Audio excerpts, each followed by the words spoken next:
Support for this podcast comes from the Central Valley Journalism Collaborative, connecting communities with the resources, infrastructure, and networks to ensure a vibrant local free press. From KVPR in Fresno, this is Central Valley Daily. It's Monday, January 5th. I'm Jonathan Linden in for Elizabeth Arkalian. 2 decades ago, Fresno was considered the city with the highest rate of concentrated poverty in all of the U.S. But how is the economy doing now? It depends on who you ask. Really hard right now for everybody. Coming up, we look at recent data and speak to residents and community leaders.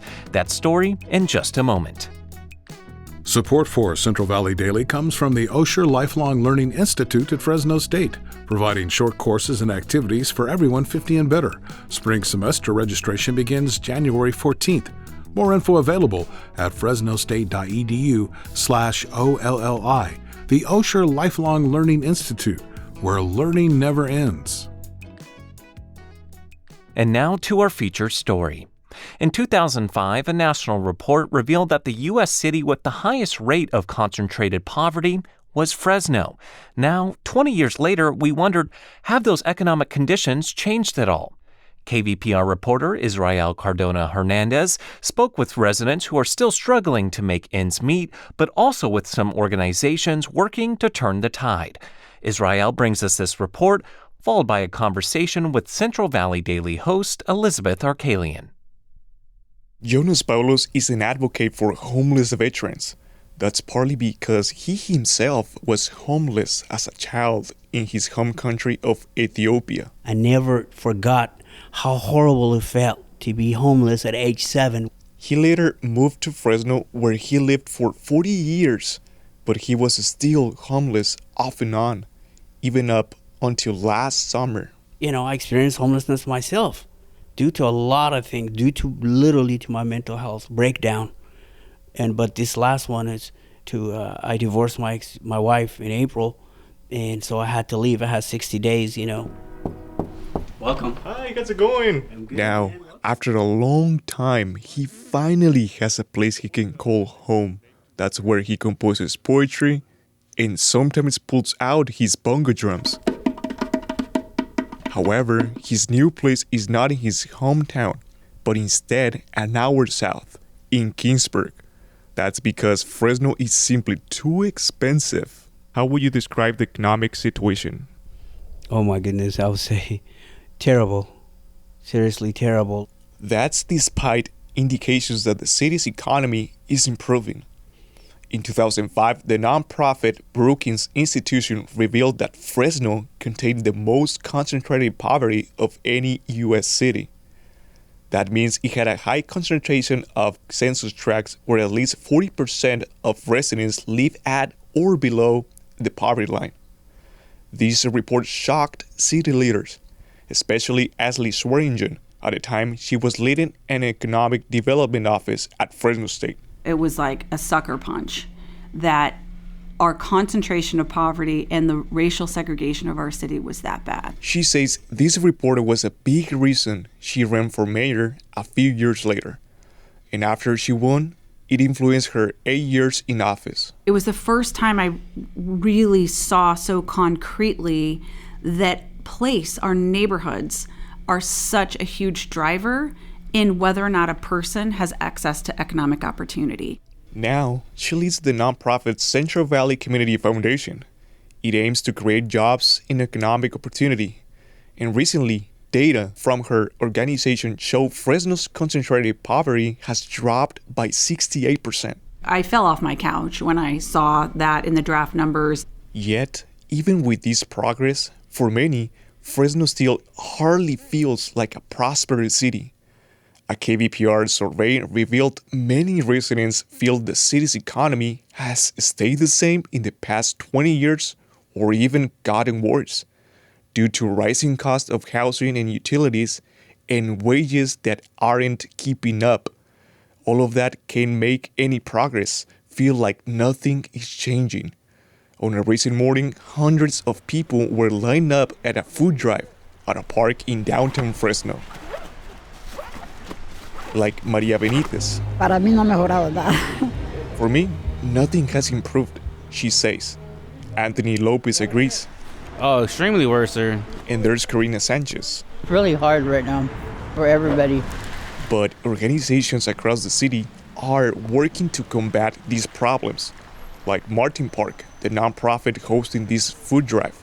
The organization provides parks for neighborhoods in need, and their weekly food drive offers fruits, vegetables, bread, and meat to people downtown. That's all the stuff that later, the open stuff. Andrea Barajas has volunteered for Martin Park for 3 years, even when she's faced her own hardship, like the death of her daughter. Ayudar a la gente aquí a la comunidad. She says she's here to help the people in her community. It's something that came natural to her, and she felt compelled to come and get involved. In West Fresno, Live Again Fresno is another nonprofit that offers after-school programs and free meals to kids living in under-resourced neighborhoods. Richard Burrell is its director. All I really wanted to do is make sure that these kids had a healthy meal when they came home from school and help with homework. Many of these students live in motels on Parkway Drive. That is where Jonas Paulos previously lived too, before he had to leave Fresno to survive. He says he wants to see economic conditions improve in ways that give people hope. For KVPR News, I am Israel Cardona Hernandez. And Israel joins me now to discuss his reporting a little further. Hey, Israel. Hey, how's it going? Good. Okay, so first of all, I want to note that this topic we're going to discuss can get pretty nuanced. And it's true that sometimes data can indicate one thing and then people's lived experiences can be different. I know you've been reporting on economics in Fresno for months, and there were just so many experts who didn't make it into this story. So what have some other economists told you about where Fresno is heading? Well, it took a very long time to write this story and make it happen. But I spoke with many experts who share some of the results of the latest studies conducted in California, most specifically here in Fresno. Previously, I had the opportunity to speak with different economic experts, and I even spoke with a researcher from the Brookings Institution. Mm-hmm. And the majority of them, they say that Fresno has the potential to grow, economically speaking. It has, the first one, it has access to a lot of resources, and as well, it has a unique location. The proximity to the mountains and the coast, that are a big part of what makes Fresno special. And also they say that the city's greatest asset is also its greatest weakness, which is agriculture. Because Fresno, it provides a lot of the resources for all throughout the nation, but the weakness about agriculture is because it's really seasonal. Mm-hmm. Which affects the unemployment rate. It increases the unemployment rate when it's not the right season for something. And I would say one quote that really stuck out to me whenever I was speaking with the experts is from Blake Congsel. He's the CEO of Fresno Regional Workforce Development Board. And he really made myself thinking when he told me the solution for Fresno lies within Fresno. And I would say what really that meant is that we are the problem solvers, right? Change isn't just going to come up from outside or a miracle or so we're the problem solvers. It starts from us, with the people who live and work here. If Fresno is going to grow and improve, it's because the people of Fresno decided to make it happen. The data that prompted so much of this action decades ago was from a 2005 report on concentrated poverty by the Brookings Institution. Could you tell us more about that initial report? But also, you recently got to interview a Brookings economist, so tell us what they shared about concentrated poverty in Fresno. Yes, so the report wasn't specifically intended for Fresno, but rather for New Orleans, in Louisiana. Mm-hmm. The research examined Hurricane Katrina's in 2005, the immediate impact, assessing the devastation in the Gulf South, while comparing metropolitan areas that are the other cities of the U.S. The expectation was that New Orleans would contain the highest concentration of poverty in the U.S., but I mean, it took us a surprise because Fresno, it was right at the top. Wow. So Fresno beat New Orleans. Exactly. Wow. So, I mean, it was amazing because many people from other cities didn't know about the existence of Fresno at all.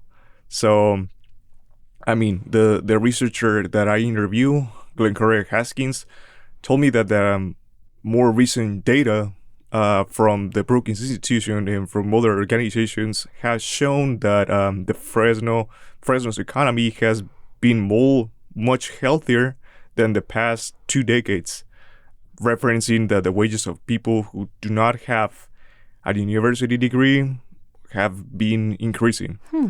She also mentioned me that part of the improvement was due to the efforts of local leaders, such as the Central Valley Community Foundation, Fresno County Economic Development Corporation, known as the Fresno EDC, and Fresno Regional Workforce Development Board.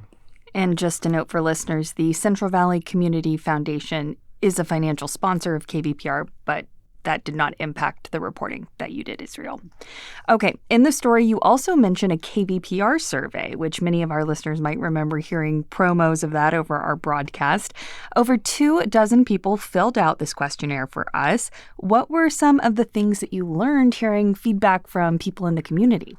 First, I'm going to step back. I want to thank all the people that listen to the promos and the people that were willing to answer the surveys.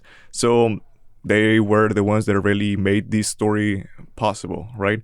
So we heard back from 28 people of all ages. Most of them felt that Fresno's economy hasn't changed at all or has worsened it. Now, what stood out to me, I would say, is that they have mixed thoughts regarding to Fresno. Some of them, they say that Fresno is a really easy place to live, and some of them, they say like Fresno is very difficult to live. And financially speaking, that's right. And one of the things that people noted about Fresno, the advantage of Fresno, it's about its closeness to other areas. The people, they said that is a great advantage, like going to the coast, going to the mountains. And I would like to mention one of the things that one of the people who responded to the survey, which is, I'm going to read, Fresno needs to diversify its economic base away from agriculture.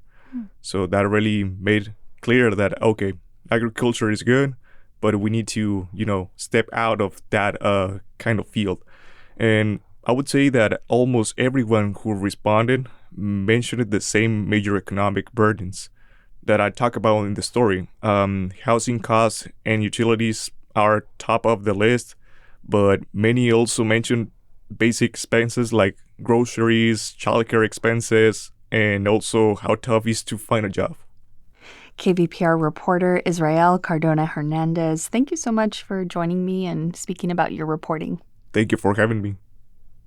That was Central Valley Daily host Elizabeth Arkalian speaking with KVPR reporter Israel Cardona Hernandez.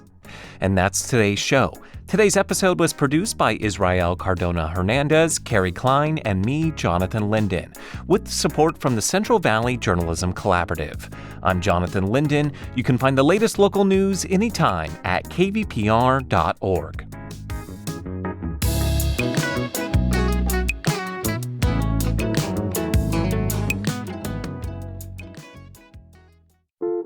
How does AI even work?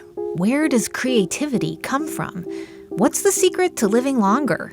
TED Radio Hour explores the biggest questions with some of the world's greatest thinkers. They will surprise, challenge, and even change you. Listen to NPR's TED Radio Hour wherever you get your podcasts.